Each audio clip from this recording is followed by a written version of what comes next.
একটা সভা করতে গেলে অনেক সময় দিতে হয়, নেতৃত্বকে অনেক খেটে পরিশ্রম করে একটা সভা তুলতে হয়। তাই 3টের সময় সভা শুরু হয়েছে, সবে 4টে বাজছে। আপনারা একটু ধৈর্য ধরে বসুন। আমি পূর্ববর্তী বক্তাদের মুখে একটাই বক্তব্য শুনছিলাম যে বিজেপি হটাও, বাংলা বাঁচাও। আর আমরা যেখানে আজকে সভা করছি, পঞ্চায়েত এবং লোকসভা নির্বাচন আমরা এর আগে পার করেছি।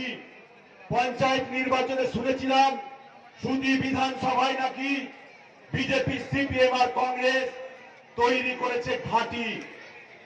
লোকসভা নির্বাচন যখন এলো তখন অনেক বিতর্ক।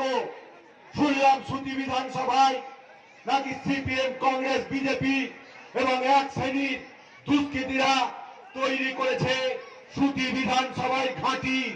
তাই আজকে বিরোধীদের বলে দেব, দেখে যা জনসভা আমাদের ছাপঘাটি। ছাপঘাটির মাঠে লক্ষ লক্ষ মানুষ আজকে জনসভায় আছে। হাজার হাজার মানুষ আজকে লোকসভায় খলিলুর রহমানকে আশীর্বাদ দোয়া করেছিল। পঞ্চায়েত নির্বাচনে পঞ্চায়েতের মেম্বার, পঞ্চায়েত সমিতি, জেলা পরিষদ তৃণমূলের দখলে এসেছিল। তাই আমাদের সেই তৈরি ঘাঁটি ভাঙতে তৈরি ছাপঘাটি।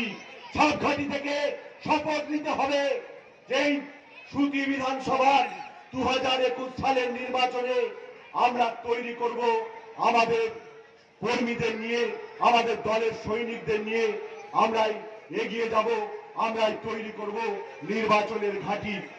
আমি প্রত্যেক জনসভায় একটা কথা বলি সুদীতে, যে সুদী বিধানসভায় একটা বড় খেলা হয়, যে খেলাটা কখনো কখনো